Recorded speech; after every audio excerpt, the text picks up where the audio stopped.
세계 증시는 빠르게, 우리 증시는 폭넓게 3분 증시입니다. 연합인포맥스 정윤교 기자와 함께합니다. 안녕하십니까? 안녕하십니까? 네, 먼저 간밤에 있었던 미국 증시 상황부터 정리해 주시죠. 네, 간밤 뉴욕 증시는 중동 정세로 인한 유가 폭등 우려에 하락 마감했습니다.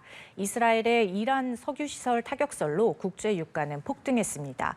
3대 지수 보겠습니다. 다우 지수는 전장보다 0.44% 하락했고요.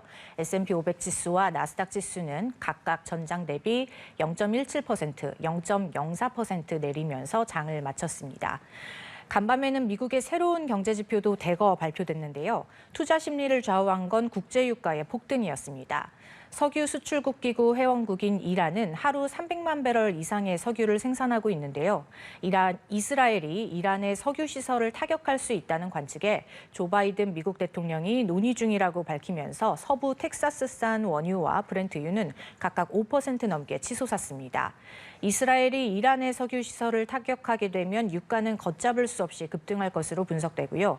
인플레이션이 되살아날 수 있어서 금융시장을 흔들 수 있습니다. 네, 중동발 공포가 계속 증시를 뒤흔드는 분위기입니다. 앞서 말씀하셨지만 간밤에 새로운 미국의 경제 지표도 나왔다고요? 네, 간밤에 나온 지표는 미국의 최근 서비스업 경기를 살필 수 있는 9월 서비스업 구매 관리자 지수입니다. 이 지수가 대폭 개선세를 나타내면서 경기 침체 우려 완화에 도움을 줬습니다. 예. 공급관리협회에 따르면 9월 서비스업 구매 관리자 지수는 54.9로 집계됐습니다. 2023년 2월 이후 1년 8개월 만에 가장 높은 수준이었고요. 시장 예상치도 한참 웃돌았고 업황의 위축과 확장을 가늠하는 기준선인 50도 넘었습니다. 이틀 전 발표된 9월 제조업 구매 관리자 지수는 위축세를 시사했었는데요. 서비스업 업황은 크게 개선된 것으로 나오면서 미국 경제가 여전히 견조하다는 증거를 제공해줬습니다. 네, 종목별로 흐름을 살펴보면 전반적으로 좀 좋지 않았지만 엔비디아가 크게 올랐네요. 네, 간밤 뉴욕 증시는 어두운 분위기였지만 엔비디아는 3.3% 뛰어오르면서 장을 마쳤습니다. 젠슨 황 엔비디아 최고 경영자가 신제품 AI 칩인 블랙웰에 대해서 수요가 매우 강하다고 밝힌 영향입니다. 장중에는 4% 이상 급등하기도 했고요. 엔비디아 주가 상승에 힘입어 대만 TSMC 주가도 2% 이상 오르면서 장을 마쳤습니다. 반면 테슬라는 기대에 못 미친 차량 인도 대수에 3% 넘게 떨어졌고요. 또 간밤엔 청바지로 유명한 리바이스가 7% 이상 급락하면서 눈길을 끌기도 했습니다. 의류 브랜드 다커스의 매각 가능성이 주가를 끌어내렸습니다. 네, 이번에 국내 증시 상황도 짚어보겠습니다. 어제는 개천절로 하루 쉬었고 그저께 있었던 코스피 시장 어떻게 마무리가 됐습니까? 네, 지난 2일 코스피는 중동발 긴장에 움츠러들면서 2,560대로 주저앉았습니다. 코스피 종가는 전장보다 1.22% 내린 2,561.69로 집계됐고요. 중동의 지정학적 긴장에 투자 심리가 위축되면서 외국인과 기관 투자자가 동반 매도세에 나섰습니다.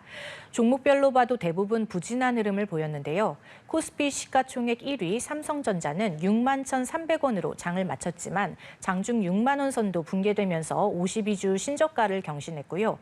SK하이닉스와 현대차도 각각 3% 안팎으로 밀려났습니다. 네, 말씀하신 대로 삼성전자 장중에 5만 원대까지 추락하기도 했습니다. 반도체 겨울론이 다시 제기가 되고 있습니다. 네, 삼성전자 주가는 석 달째 내리막길을 걷고 있는데요. 특히 엊그제 장중 한때 59,900원까지 내리면서 투자자들이 위기감에 휩싸였습니다. 삼성전자 주가가 6만 원을 밑돈 건 1년 7개월 만입니다. 반도체 겨울론에 불을 붙였던 글로벌 투자은행 모건 스탠리에 이어서 이번에는 맥쿼리가 삼성전자를 허약한 반도체 거인으로 표현하면서 목표 주가를 12만 5천 원에서 6만 4천 원으로 낮춘 영향인데요. 그런데 사실 최근에 메모리 반도체 풍향계로 불리는 미국 마이크론 테크놀로지가 깜짝 실적을 발표하고 지난달 한국의 반도체 수출도 역대 최대치를 경신하면서 반도체 겨울로는 좀 주춤한 분위기였습니다. 삼성전자 주가 하락세의 배경은 이제 반도체 시장의 문제라기보다는 삼성전자의 문제라는 지적이 나오고 있는데요. 예. HBM을 비롯한 반도체 사업 경쟁력에 대한 우려가 계속되고 있고요. 투자자들의 시선은 다음 주에 나올 3분기 잠정 실적에 쏠려 있습니다. 이번 실적 발표 결과에 따라서 위기설이 증폭될지 혹은 사그러들지 여부가 갈릴 것으로 보입니다. 네, 그리고 이제 투자자들은 미국 노동부가 발표하는 9월 고용 보고서를 기다리고 있습니다. 어떤 지표로 예상이 되나요? 네, 주식시장을 둘러싼 위기감이 증폭되면서 오늘 밤 발표될 미국 노동부의 9월 고용보고서에 관심이 집중되고 있습니다. 예. 미국의 9월 고용보고서는 이번 주 시장의 핵심 이벤트로 꼽혀왔는데요.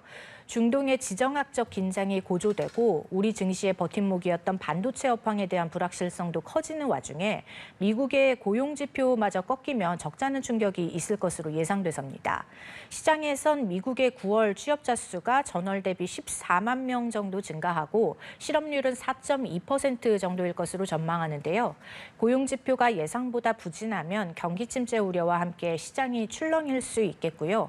반면 고용지표가 호조를 보이면 시장의 연착륙 기대는 강화될 것으로 보입니다. 네, 알겠습니다. 오늘 말씀 여기까지 들어보죠. 3분 증시 연합인포맥스 정윤교 기자와 함께했습니다. 고맙습니다. 고맙습니다.